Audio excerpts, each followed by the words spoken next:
Collavino Mario nasce nel 1932 a Muris di Ragogna, da famiglia dedita all'agricoltura. Emigra nei primi anni 50 alla volta del Canada in cerca di fortuna.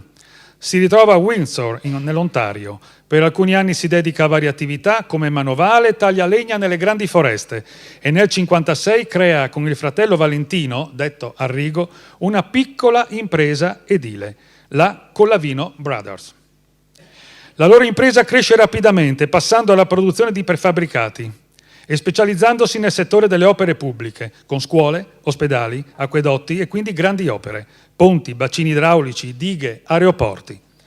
Estendono la loro attività dall'Ontario all'intera area del Canada orientale. Negli anni 70, con la Collavino International Contractors, approdano agli Stati Uniti, per poi spiccare il grande salto ad impegnare le loro imprese associate sullo scacchiere del mondo: Nigeria, Kenya, Egitto, Seychelles, Mauritius, Emirati Arabi, Sri Lanka. Mario si aggiudica nel 2007 dal governo degli Stati Uniti l'incarico prestigioso per la costruzione della Freedom Tower al Ground Zero di New York, sul sito dove sorgevano le torri gemelle del World Trade Center. Un'opera enorme e di grande significato simbolico, affidato alla Collavino Construction anche per la sua integrità morale. Non ha mai dimenticato il suo paese d'origine, al quale è rimasto fortemente legato, tanto da donare il monumento all'emigrante per celebrare l'emigrazione da Ragogna nel mondo. Ha ottenuto molti premi e riconoscimenti in Nord America.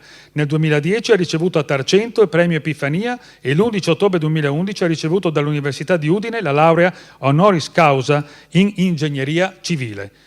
La motivazione è la seguente: per aver fatto diventare la sua impresa edile, creata dal nulla, grazie alla sua mente creativa e volitiva e alla sua tenacia, una delle prime al mondo nel suo settore, realizzando opere e strutture edili di straordinario prestigio in molti paesi, tra cui in primo luogo la Freedom Tower a New York.